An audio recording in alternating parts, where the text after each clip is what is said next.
Hey guys, this is Jay from the Music Factory, and today we're going to learn how to change our strings. Couple things before we get started. Your bare essentials, what you'll need. String cutter or wire cutter. These are pretty common. You can find them in any hardware store. This is a little more specific for guitar. It's a little plastic string winder. It's a great tool and useful for a variety of reasons. These are like $1, $2 at your local guitar shop. And then of course, you need a pack of strings. We can get more specific with the actual strings we'll be using, but right now let's focus on actually changing the strings. The guitar I have right in front of us is in need. The strings are discolored and oxidized, and for some of you beginners, you might not know when to actually change them.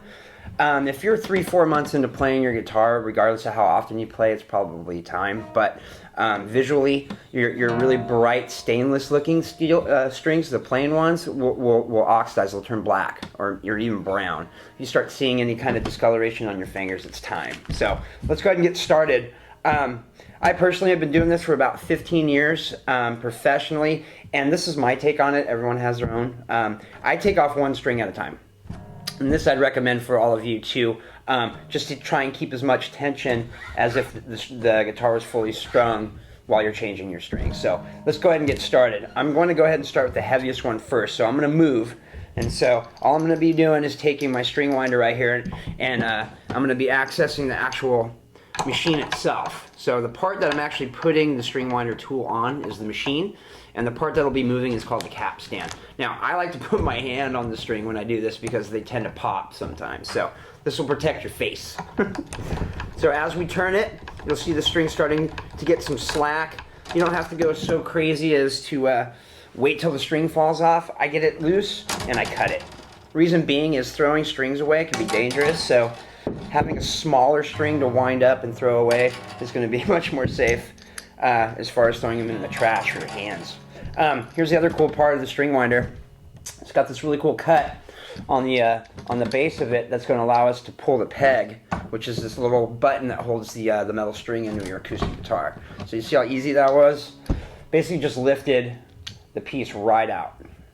What I'm going to do now is go ahead and open my fresh pack of strings. String sets will come with some of the strings all put into one piece of package. This particular set comes with all the strings individually wrapped, so I'm going to go ahead and loosen that up. And you'll notice on this style of string there's a ball on the end. Now I don't know if you can see it as well as I can from being this close, but you can see how bright the brand new string is next to the one that was already on the guitar. Okay, so what we're going to do is remove the old string, put that out of the way. We're going to grab our peg, our guitar peg. Now the guitar peg has a slot in it, and what that's for is once the tension of the string actually is placed on the peg in the guitar itself, the string will actually make a nice little home inside the peg. So here's how we're going to do it.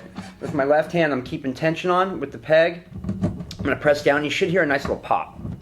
Okay, this one didn't pop as loud as some, but it definitely feels taut. So if I pull on it, peg's not moving. This is the most important part. Once you get rid of the other half of the string I forgot to take off. I have been doing this for years. I find it the best way to keep your guitar in tune with a fresh string. I pull the string tight. As you can see, I'm not going crazy on how tight it is, but the string's sitting on the string spacer. Another name for this is called the guitar nut. And what I'm going to do is grab the string as close to that piece of plastic as possible, and I'll pull it in between the first and the second piece of metal, which is your fret. So again, pulling the string tight, grabbing it at the spacer, and pulling it down. Now what that does for me is it's going to give me enough space and enough slack to make sure I get a good wind. So here we go. I'm going to turn my machine.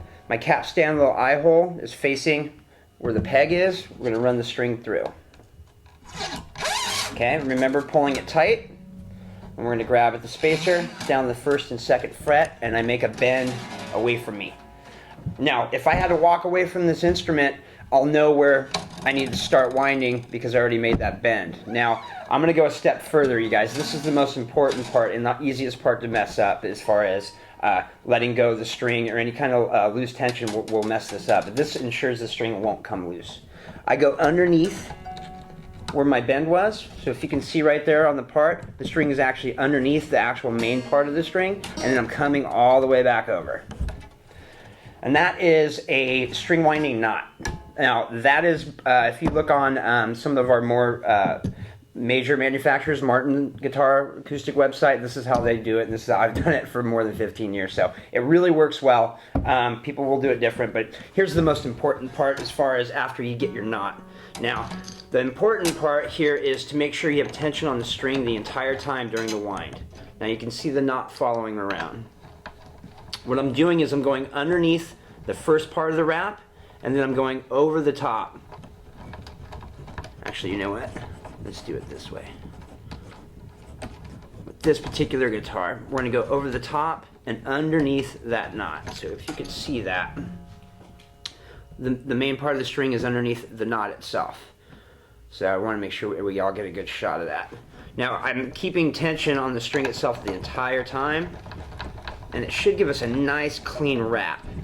Now the problem here is if you give too much slack on the instrument string, it'll overlap itself, and metal against metal will eventually compress and the string will go out of tune. So this is probably the best style knot and most effective way of putting on your string and keeping it in tune. Now this I'll continue for the next 2 more strings, and then I got to flip the guitar over the opposite direction because the tuners are on the opposite side.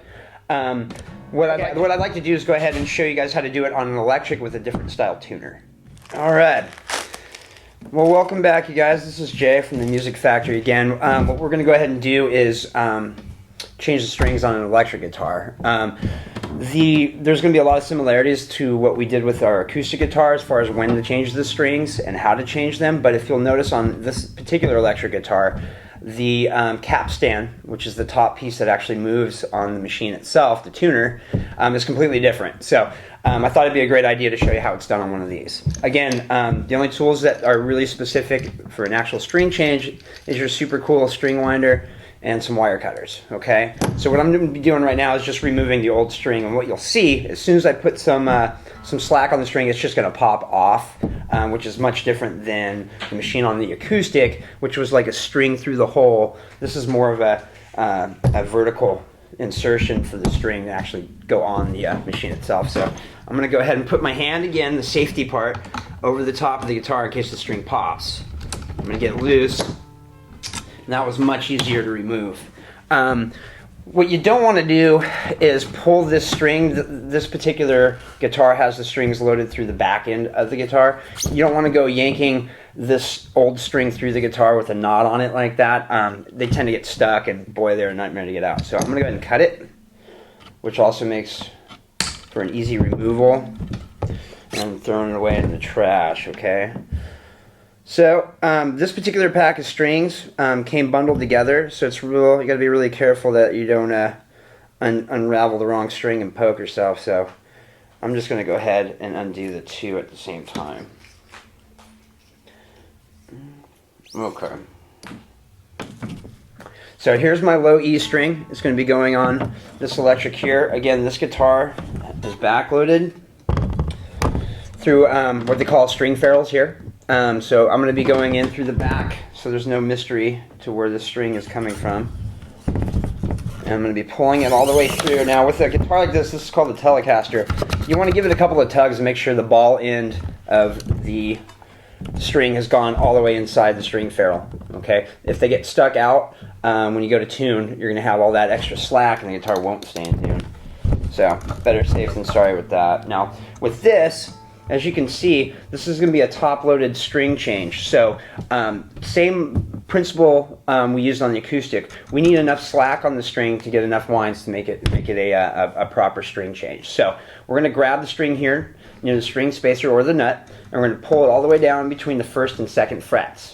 Okay, you can call them spaces, frets, whatever is easier for you. Now I put my thumb and my first finger where I think it's going to go into the top of the machine itself to keep track, and then unfortunately you're going to have to snip from there.